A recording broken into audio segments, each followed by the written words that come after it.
nunca se abrió la Biblia.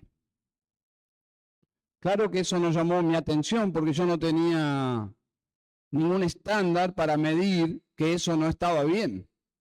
Me pareció que podía ser hasta normal. Tuve la experiencia de estar en esa iglesia, una iglesia hiper carismática. Claro que yo no la clasificaba así, para mí era una iglesia evangélica. Y recuerdo que era en una casa y todo el mundo hacía fuerza para sentir a Dios. Y cantaban para sentir a Dios y todo lo que hacían era para que Dios bajara de su trono y se haga presente allí. Y yo, claro, al ser muy nuevito y al no entender cómo funcionaban las cosas, yo me uní a ese esfuerzo de que Dios descendiera y se manifieste entre nosotros. Luego de un tiempo comprendí que allí habían desplazado la palabra de Dios por la experiencia. ¿Cómo se llama eso técnicamente cuando la experiencia es la forma de medir la verdad? Se llama misticismo. Misticismo. La verdad es lo que yo he experimentado. Si a mí me pasó, eso es verdad. ¿Cómo yo le llamaría a esta iglesia? Le llamaría la iglesia mística. La iglesia mística. Pero en cambio la señora Telma visitó una iglesia en su ciudad. Cuando regresó de la reunión, se encuentra con su hija, que no la acompañó, y su hija, por curiosidad, le pregunta cómo le había ido, cómo fue la experiencia. La madre, ya una persona mayor, dijo, la realidad, hija, que el ruido, el volumen de todo, de la alabanza, era tan fuerte que me sentí tan incómoda todo el tiempo. Es decir, su mayor impresión fue el volumen de la música. ¿Cómo le llamaríamos a esta iglesia nosotros? Bueno, yo le llamaría la iglesia ruidosa, la iglesia de alto volumen. Es la característica que le llamó la atención a esta asistente en su primera visita. La iglesia donde el señor Armando también fue invitado, y cuando su amigo le preguntó, el amigo lo había invitado y estaban sentados juntos, transcurrió toda la reunión y cuando todo terminó le preguntó qué tal había sido su impresión. Armando, quien tenía confianza con su amigo, le dijo, mirá, francamente, lo que yo observé es que todo aquí se trata de dinero. Se habló de dinero en todas las instancias de la liturgia. ¿Cómo le llamaríamos a esta iglesia? La iglesia amante del dinero. La iglesia amante del dinero o la iglesia materialista. Y usted podría sumar tantas historias, ¿no? Podríamos estar toda la mañana hablando de historias, de percepciones acerca de las diferentes iglesias. En esta mañana quiero llamar la atención de ustedes sobre una iglesia en particular que está en Apocalipsis capítulo 3, versículo 7, y descubrir juntos, mientras leemos el texto, casi como que en la lectura usted está participando de esta congregación y usted tiene que, al leer, descubrir qué caracteriza a esta iglesia. ¿Bien? Esa es la consigna. Entonces vamos a leer juntos y usted tiene que darle un título a esta iglesia. Dice el versículo 7. escribe al ángel de la iglesia en Filadelfia, el santo, el verdadero, el que tiene la llave de David, el que abre y nadie cierra, cierra y nadie abre, dice esto. Entre paréntesis, es Jesús. Jesús está escribiendo, está hablando, dice. Versículo 8, yo conozco tus obras. Mira, he puesto delante de ti una puerta abierta que nadie puede cerrar, porque tienes un poco de poder, has guardado mi palabra y no has negado mi nombre. He aquí yo entregaré a aquellos de la sinagoga de Satanás que se dicen ser judíos y no lo son, sino que mienten. He aquí yo haré que vengan y se postren a tus pies y sepan que yo te he amado. Versículo 10. Porque has guardado la palabra de mi perseverancia, yo también te guardaré de la hora de la prueba, esa hora que está por venir sobre todo el mundo para poner a prueba a los que habitan sobre la tierra. Vengo pronto, retén firme lo que tienes para que nadie tome tu corona. Al vencedor le haré una columna en el templo de mi Dios y nunca más saldrá de allí. Escribiré sobre él el nombre de mi Dios y el nombre de la ciudad de mi Dios, la nueva Jerusalén, que desciende del cielo de mi Dios, y mi nombre nuevo. El que tiene oído, oiga lo que el Espíritu dice a las iglesias. Vamos a orar.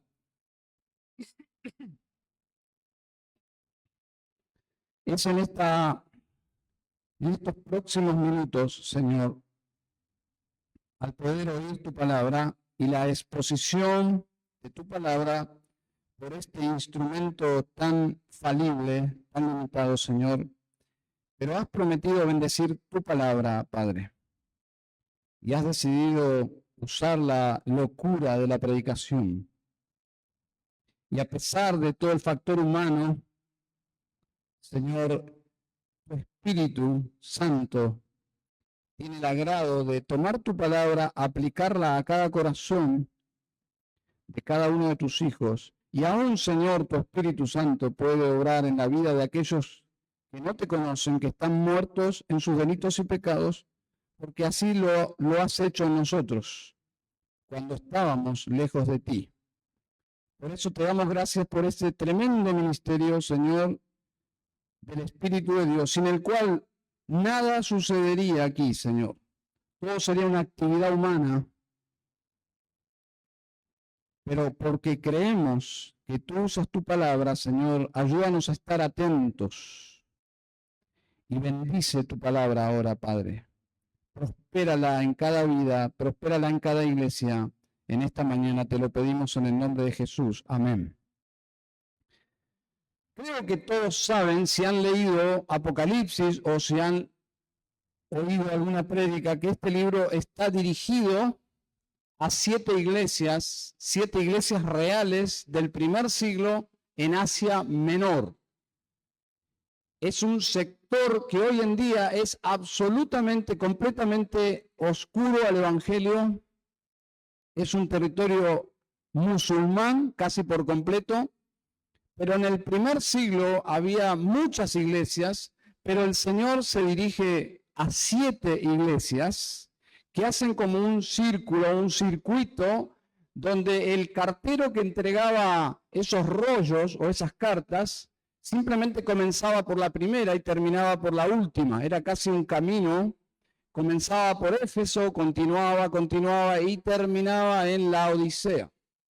Son 7 iglesias y eso lo encontramos en el capítulo 2 y 3. Es una sesión especial donde el Señor personalmente se dirige a las 7 iglesias. Todo el libro está dirigido a esas 7 iglesias, pero particularmente capítulo 2 y 3, el Señor se comunica con cada una en particular. De las 7 iglesias, ¿cuántas creen, de las 7 iglesias, cuántas creen que son excelentes iglesias? Todas son iglesias del Señor.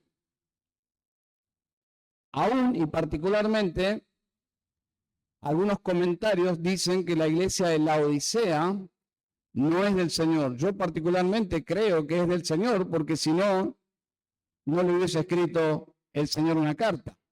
Entonces, las 7 iglesias son del Señor, pero mi pregunta es, ¿cuál de las 7 o cuáles de las 7 son iglesias excelentes?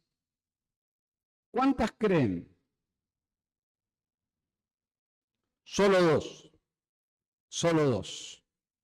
Esta iglesia que vamos a ver ahora y Esmirna. Bien, entonces, solo 2 iglesias son excelentes. Eso debería llamar la atención del lector, porque uno quiere saber qué es una buena iglesia para Jesús. Entonces, el título de este sermón es El perfil de una buena iglesia. ¿Según quién? Según Jesús. No según usted, no según yo, según Jesús, que eso sí es relevante, ¿no?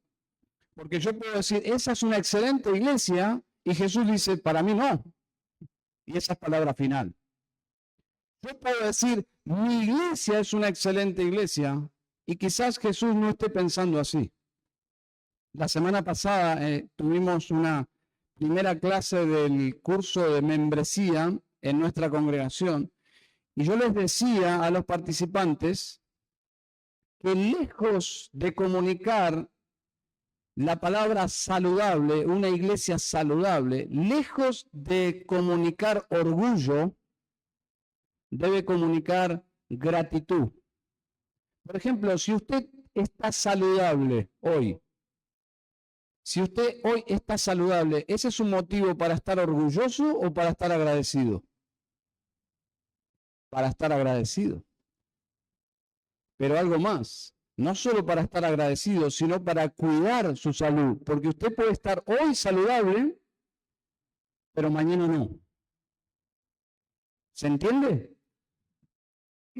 Entonces, si por la gracia de Dios somos una iglesia saludable, no es para estar orgullosos, es para estar agradecidos, porque es la gracia de Dios. Y más aún si usted hace, no sé, 3 años, usted no pertenecía a una iglesia saludable o a una iglesia bíblica. Y quizás usted era parte de una marea de personas que seguían un falso evangelio o falsos líderes. Y hoy, por la gracia del Señor, Dios le abrió los ojos y pertenece a una iglesia que está siguiendo el evangelio, que está intentando discernir y seguir las pisadas de Jesús. Pero ese seguimiento, ser parte de esa congregación, no le debe hacer a usted una persona orgullosa. Dios nos libre.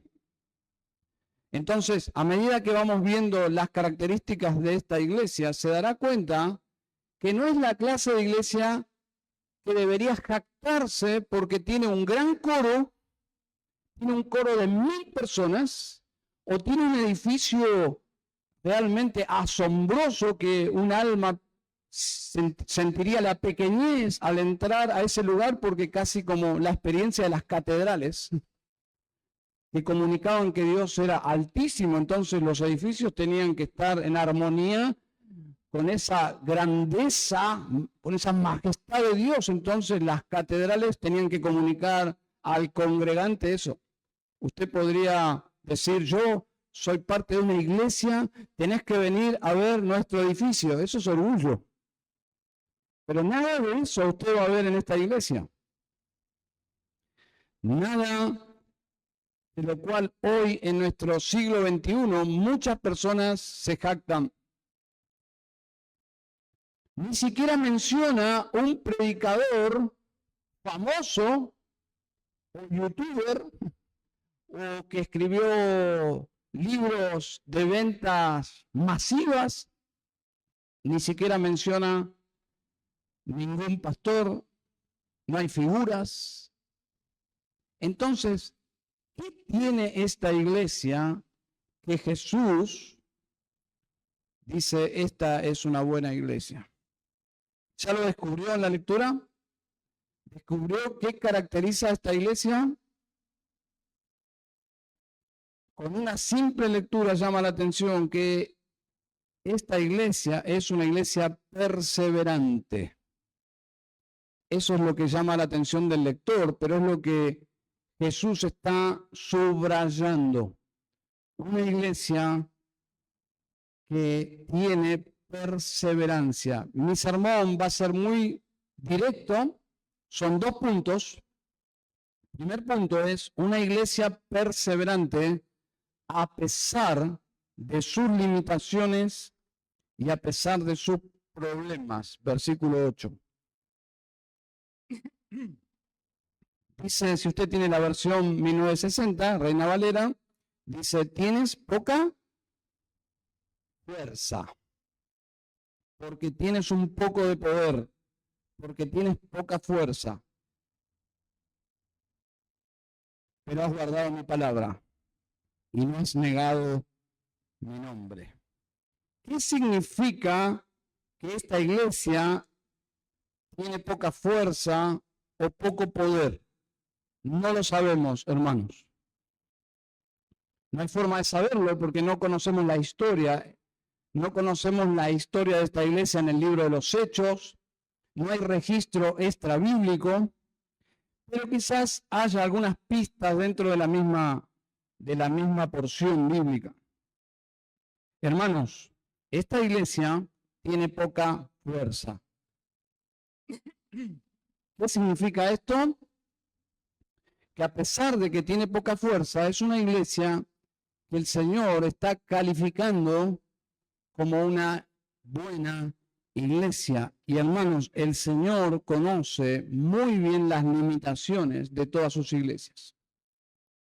El Señor, mejor que nadie, mejor que los pastores, aún mejor del miembro más criticón de la iglesia, porque esos parecen ser que tienen más discernimiento que todos, ¿no? El hermano criticón que ve absolutamente todas las fallas. Bueno, Jesús, hermanos, tiene ojos como de fuego, de rayos X, conoce absolutamente todo, lo que se ve, lo que no se ve, lo que está en el corazón de sus miembros, lo que sus miembros hablan en sus casas, en lo privado. El Señor conoce los proyectos de la iglesia. El Señor descifra el ADN de cada iglesia. El Señor lo sabe todo. Y aún así me llama la atención que el Señor nos ama. Que el Señor ama a su iglesia a pesar de conocernos. Por lo tanto, y regreso al hermano criticón, hermanos, yo no los conozco, pero asumo que si ustedes son como yo, o si las iglesias son como mi iglesia, siempre hay hermanos criticones que tienen una alta capacidad de contaminar a otros. Quiero decirte algo, voy a hablarle directamente al hermano criticón ahora. Levante su mano, ¿quién está en esa actitud? No, no le voy a decir eso.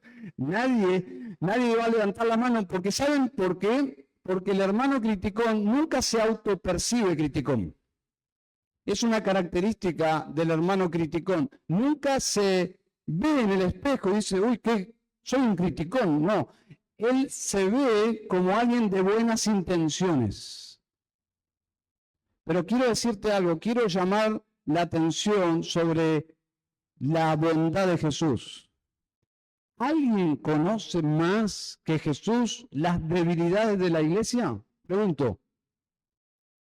Nadie. Pero mi pregunta es, ¿Jesús sigue amando y luchando y trabajando en pos de la santificación de su iglesia? Obviamente que sí. Le pregunto a los casados que están en esta mañana, maridos,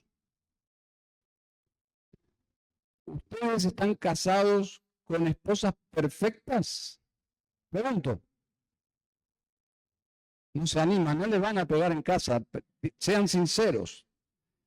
Ninguno de nosotros estamos casados con esposas perfectas. Mi pregunta es, ¿seguís amando a tu esposa a pesar de sus debilidades? Claro que sí, debería ser sí la respuesta. ¿Saben por qué? Porque si sos un creyente, seguramente has leído Efesios donde dice que debes amar a tu esposa como Cristo amó a la iglesia. Todas las iglesias, hermanos, tienen debilidades, limitaciones, cosas para crecer, fallas, de todo tipo, desde la tecnología hasta situaciones de eclesiología. Toda iglesia, hermanos, tiene limitaciones. Lo que me llama la atención es que Cristo ama a su iglesia a pesar de todo. ¿Vas a amar así a tu iglesia? Pregunto, ¿vas a amar así a tu iglesia? Porque si no vas a amar así a tu iglesia, en 5 años o quizás menos, vos no vas a estar acá. No vas a estar. ¿Por qué? Porque vas a comenzar a ver las fallas, vas a comenzar a llenar tu corazón, y a medida que llenes tu corazón de información negativa de la iglesia, tu pesimismo y tu criticismo va a hacerte elevar por tus hermanos, vas a creer que vos sos mejor y harías mejor las cosas, mejor las cosas que los líderes, predicarías mejor que tu pastor o que tus pastores, serías mejor servidor que los que están sirviendo. Eso te va elevando, pero te va elevando como un, ¿cómo se llama este aparatito? Como un dron. Te vas elevando como un dron, pero un dron no dirigido por el Señor, sino dirigido por tu corazón. Te vas a ir y vas a decir, voy a ir a buscar una iglesia que esté a la altura de mi espiritualidad. Vas a llegar a tu próxima iglesia y te va a pasar exactamente lo mismo. Jesús no hace eso con las iglesias. No lo hizo ni siquiera con la iglesia de Corinto, hermanos. Porque si no, no hubiese movido al apóstol Pablo a escribir 2 cartas. Y una tercera que no es canónica. ¿Por qué? Porque el Señor está comprometido con su iglesia, porque ama a su iglesia, porque trabaja incansablemente por la santificación y la madurez de la iglesia. Ese es el amor cristiano. Y si algo llama mi atención de esta iglesia, que es una iglesia con poca fuerza, pero ¿qué es lo que hace a esta iglesia ser una iglesia excelente, una de las 2 iglesias aprobadas por el Señor, que es una iglesia perseverante? Es una iglesia con debilidades y probablemente las debilidades de esta iglesia se deben a lo que dice el versículo 9. Dice aquí, yo entrego de la sinagoga de Satanás a los que dicen ser judíos, etcétera, etcétera. Probablemente porque tenemos información que los primeros perseguidores de la iglesia fueron judíos. Entonces quizás la sinagoga de la ciudad y los miembros de la sinagoga de la ciudad le hicieron la vida imposible a esta iglesia. Y persiguieron a la iglesia y difamaron a la iglesia y se aliaron con el Estado para que el Estado vaya contra la iglesia. Esas cosas sucedían. Primero y segundo siglo sucedían. Cualquier persona podía ir y denunciar a los cristianos y el Estado iba contra esa familia, contra esa casa, y normalmente las iglesias se congregaban en casas. Entonces, probablemente fueron los judíos que realmente debilitaron la iglesia, porque le hicieron la vida difícil. Pero esta iglesia no se cerró, esta iglesia continuó a pesar de las dificultades. Así que una iglesia es así, perseverante. ¿Por qué? Porque en primer lugar sus líderes son perseverantes. Y en segundo lugar, porque sus miembros son perseverantes. Entonces, una iglesia, y este es el riesgo, hermanos, de predicar textos como estos. Y uno puede decir, bueno, el Señor le está hablando a todos, pero finalmente no le está hablando a nadie, ¿no? Porque es muy simple decir, bueno, ¿qué es la iglesia? La iglesia es usted, soy yo. Por lo tanto, esta carta, si bien es una carta congregacional, comunitaria, es una carta para cada miembro. ¿De dónde saco eso yo? Bueno, el último versículo. ¿Qué dice el último versículo? Que el Espíritu, que cada miembro oiga lo que el Espíritu dice a las iglesias. Es para las iglesias, pero es para cada miembro. ¿Está de acuerdo con esto? Es para la comunidad, pero es para cada miembro de esa comunidad.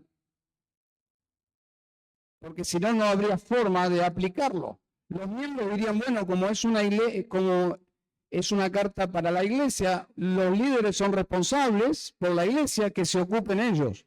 Pero esta carta está dirigida a la iglesia y a cada uno en particular. Es lo que dice claramente el versículo 13. El que tiene oído, eso habla de individuos.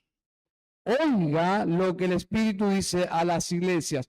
Y ese versículo es muy interesante porque no solo tiene que oír lo que Jesús está diciendo por medio de su Espíritu, de su palabra, a esa iglesia en particular, sino que tiene que tomar nota de todo lo que Jesús le dice a las otras 6 iglesias.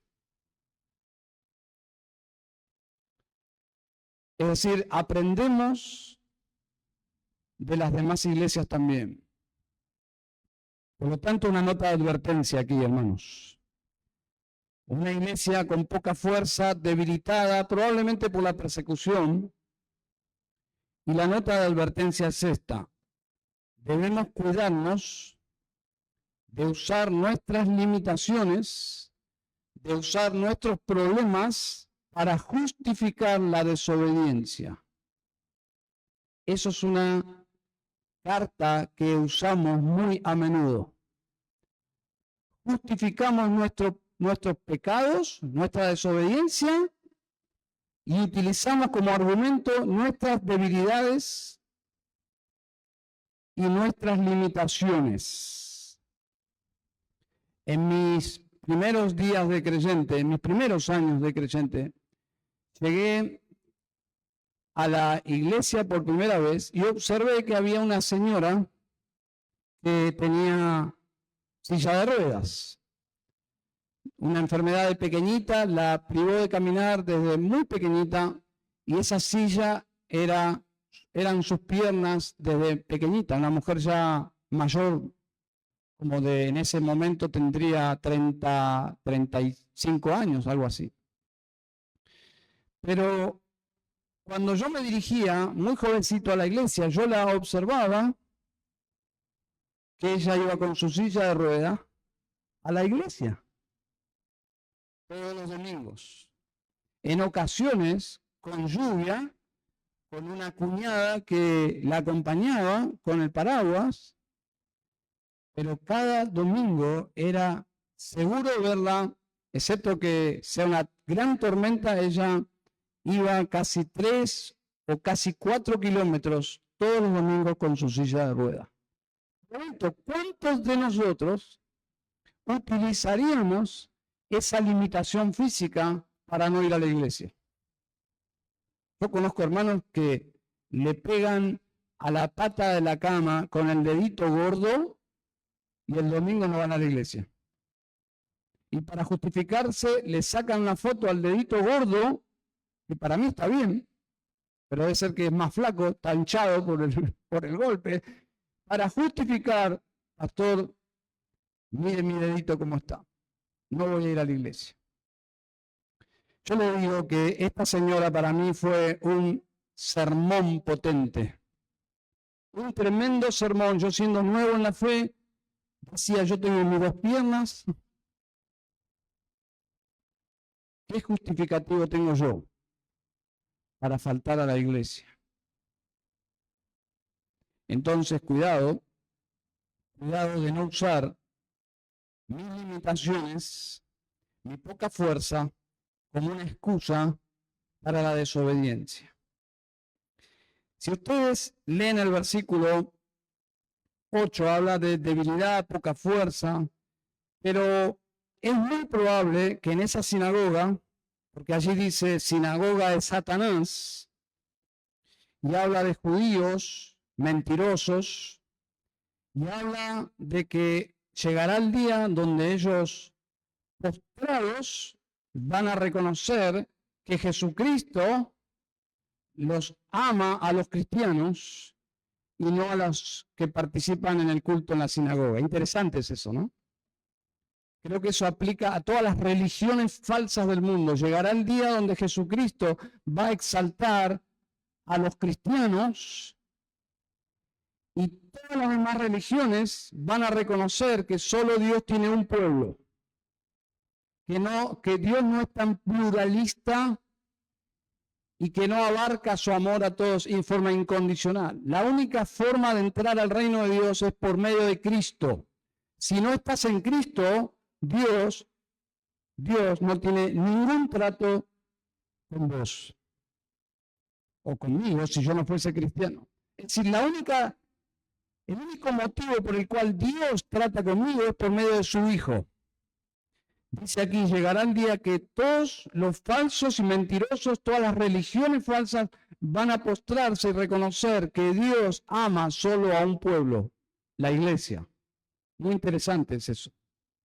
Pero allí habla de sinagoga de Satanás y creo que las persecuciones o las debilidades no solo vienen por lo que vemos, sino, hermanos, a veces no somos conscientes de que muchas de nuestras debilidades es por lo que no vemos. Porque allí mencionan los judíos mentirosos, pero también habla de Satanás. Y mi temor a veces es que nosotros, los reformados, nos vayamos al otro extremo de no pensar absolutamente en Satanás. Bueno, la Biblia habla de Satanás, por lo tanto, si bien nosotros creemos que Dios es soberano, hay una realidad espiritual que debemos vestirnos con la armadura de Cristo, porque Satanás es real y sus demonios también. Y esta iglesia fue atacada no solo por la sinagoga y por los mentirosos judíos, sino que habla que esa sinagoga estaba liderada, comandada por Satanás. Por lo tanto, debemos cuidarnos no solo de lo que vemos, sino de lo que no vemos. Del engaño, de la sutileza, de las tentaciones. Satanás promueve todo tipo de debilidad en la iglesia a fin de debilitar a la iglesia. Cuando son tentados los cristianos a mirar pornografía y comienzan a pecar de forma privada mirando pornografía, eso debilita a toda la iglesia. No es simplemente un asunto individual privado. El pecado ingresa por medio de sus miembros. Una bacteria que puede terminar con mi vida puede entrar por una infección en la uña y afecta a todo mi cuerpo. Entonces, tu pecado no es un asunto individual, privado, porque sos parte de un cuerpo. Deberías arrepentirte, deberías pedir ayuda, deberías apartarte del pecado, deberías llorar, deberías clamar a Dios por santificación, porque tu pecado afecta a todos. Y eso es lo que Satanás hace en las iglesias locales. Ataca usando carne y sangre, pero la Biblia dice, nuestra lucha finalmente no es con carne y sangre, es con Satanás. Entonces Satanás promueve la inmoralidad, pero también promueve el orgullo, la ira, los desacuerdos matrimoniales, promueve la rebelión de los hijos contra los padres, promueve la pornografía, promueve la envidia, a fin de que, de debilitar a la iglesia para que su impacto en este mundo sea menor. Pero Jesús destaca, a pesar de tu debilidad, has perseverado. Si estuviera yo en una iglesia carismática, diría, un aplauso para esta iglesia. Pero es una iglesia maravillosa. Una iglesia así es maravillosa. ¿Por qué? Porque es perseverante a pesar de sus limitaciones y de sus problemas. Dice el versículo 10, has guardado la palabra de mi perseverancia. Eso es maravilloso. ¿Qué es la palabra de mi perseverancia? Es básicamente cuando yo me aferro a la palabra de Dios, porque es mi credo, solo escritura. Solo escritura. La escritura es mi fe y mi práctica. Y si tengo que sufrir por eso, voy a sufrir. Esa es la palabra de mi perseverancia. Si tus problemas en la vida vienen por aferrarte a la palabra de Dios, eso es lo que están mencionando aquí. Básicamente. Has guardado, y no me voy a meter en este tema por un tema de tiempo. Versículo 10 habla ahí de escatología, sin dudas. No me voy a meter ahí, pero sí voy a mencionar simplemente que todas las doctrinas de los eventos futuros tienen un solo objetivo en la Biblia: es promover la esperanza para los afligidos. Todas las veces que vos observes que la Biblia habla de promesas de eventos futuros de la venida del Señor, tiene que ver con el ánimo del pueblo. El pueblo estaba afligido y necesitaba esperanza.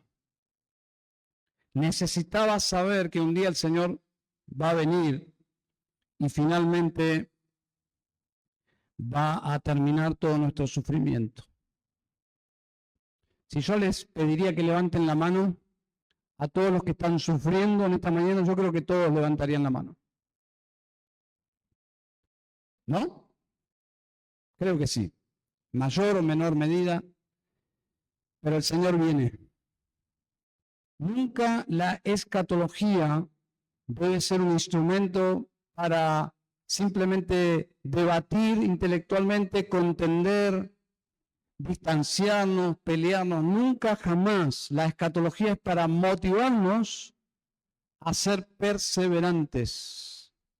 Simplemente voy a decir eso en cuanto a ese texto. Y luego hay una promesa preciosa ahí de salvación eterna, versículo 12, que es una metáfora de vida eterna, justamente. Ser parte orgánica de la ciudad de Dios, de la Nueva Jerusalén. Tener el sello de Dios, todas esas metáforas hablan de vida eterna. La iglesia de Cristo tendrá vida eterna, tiene vida eterna, ya, y va a disfrutar de la vida eterna en un futuro. Esa expresión allí, y nunca más saldrá de allí, es justamente eso. Comunica la seguridad de que la iglesia es propiedad de Dios, el concepto de escribiré sobre él mi nombre, el nombre de mi Dios, el nombre de la ciudad de mi Dios y mi nombre, o sea, triple sello, habla de que la propiedad de Dios, que es la iglesia, es intocable. Y finalmente, el que tiene oídos, oiga lo que el Espíritu dice a las iglesias. Tendríamos que reflexionar en cuanto a esto, porque es un mensaje contemporáneo. No es que dijo, dice. Es decir, sigue hablando el Señor. Porque esta iglesia representa a todas las iglesias. Esas 7 iglesias representan a todas las iglesias de todos los tiempos. Por lo tanto, es un mensaje contemporáneo. Nada de lo que menciona aquí es ajeno a nosotros. Versículo 8, es una iglesia digna de imitar. Has guardado mi palabra. Permítanme decir que Si hay un título que corresponde a esta iglesia, es una iglesia fiel, obediente, obediente. Y sus miembros fieles son aquellos que perseveran. Que inclusive si hubiese una gran persecución, y Dios quiera que no, pero si existiese una situación así, sus miembros perseverarían. ¿Por qué? Por amor al Señor. Esto aplica a cada miembro, esta perseverancia. Dice Mark Dever, me encanta esta frase, dice, ¿quieres saber si tu nueva vida es real? Es una buena pregunta. ¿Quieres saber si tu nueva vida es real? Comprométete con un grupo local de pecadores salvados. Intenta amarlos. No lo hagas solo durante 3 semanas ni durante 6 meses. Hazlo durante años. Y así descubrirás, y otros también lo harán, si amas a Dios o no. Perseverancia. Número 2. O sea, primero, una iglesia perseverante a pesar de las limitaciones y problemas. Número 2, rápidamente, una iglesia perseverante, bendecida. Número 2, y finalmente, una iglesia perseverante, bendecida ministerialmente. Versículo 8. Dice, yo conozco tus obras, mira, he puesto delante de ti una puerta abierta que nadie puede cerrar. Porque tienes un poco de poder, has guardado mi palabra y no has negado mi nombre. ¿Cuál es la premiación para esta iglesia? ¿Cuál es la recompensa para esta iglesia? Que ha sido perseverante, que ha pasado la prueba de la hostilidad de la sinagoga de Satanás, que han perseverado. ¿Cuál es la recompensa? La recompensa es más trabajo. Y uno diría, ¿y eso es una recompensa? Es una tremenda recompensa. ¿Saben por qué? Porque puertas abiertas para el ministerio implica mayor galardón en la era venidera.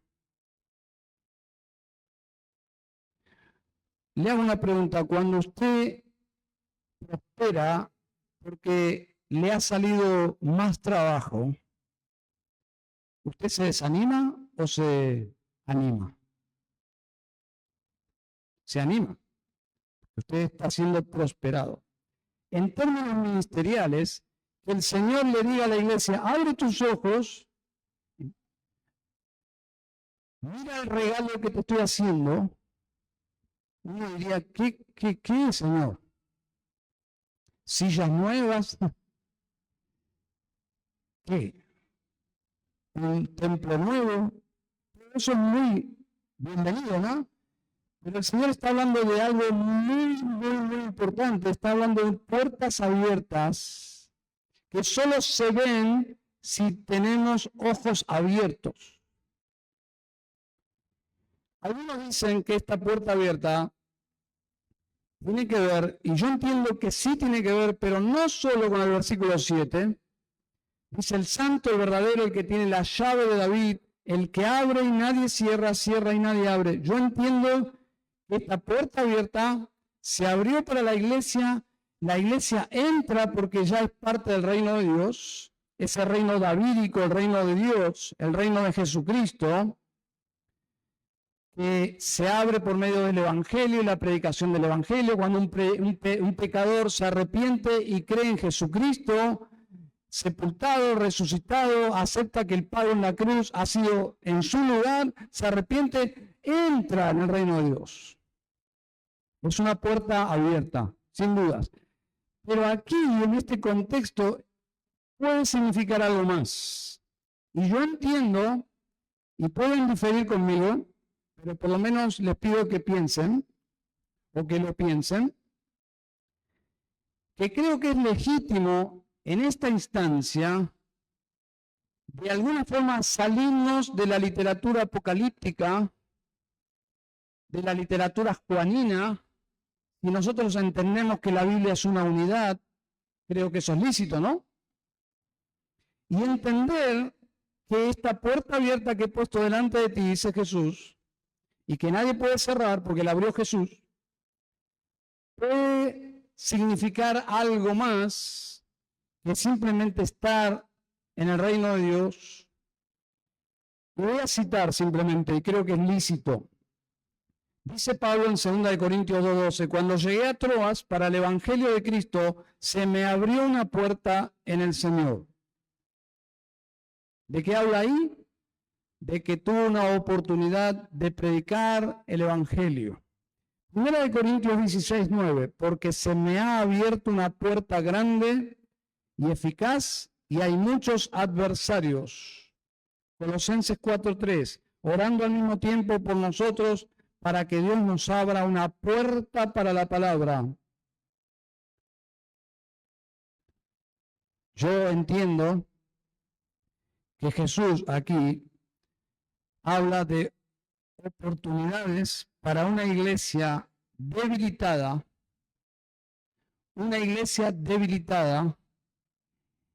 empequeñecida por su debilidad a causa de la persecución, no del pecado,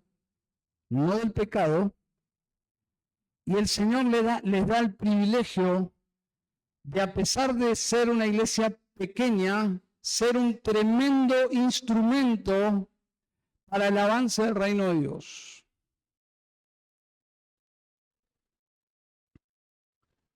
Podría ser que Dios quiera usar estas dos pequeñas iglesias. Cuando digo pequeña no es algo despectivo. Estoy hablando de que había iglesias en el primer siglo de cientos y miles de personas que se congregaban en casas. Estoy hablando de iglesias que ante la necesidad mundial se preguntan, ¿y qué podríamos hacer nosotros ante una necesidad de calibre mundial? ¿Qué podríamos hacer nosotros? Es una buena pregunta, ¿no? ¿Cómo Dios nos podría usar a nosotros desde nuestra pequeñez para impactar a las naciones? No lo sé. Pero quiero decirte algo, que a Dios le encanta usar lo pequeñito. Le encanta a Dios usar lo débil. Seguramente usted está pensando, conectando algunos textos bíblicos, ¿no? Dice que el poder de Dios se manifiesta mejor cuando en la debilidad.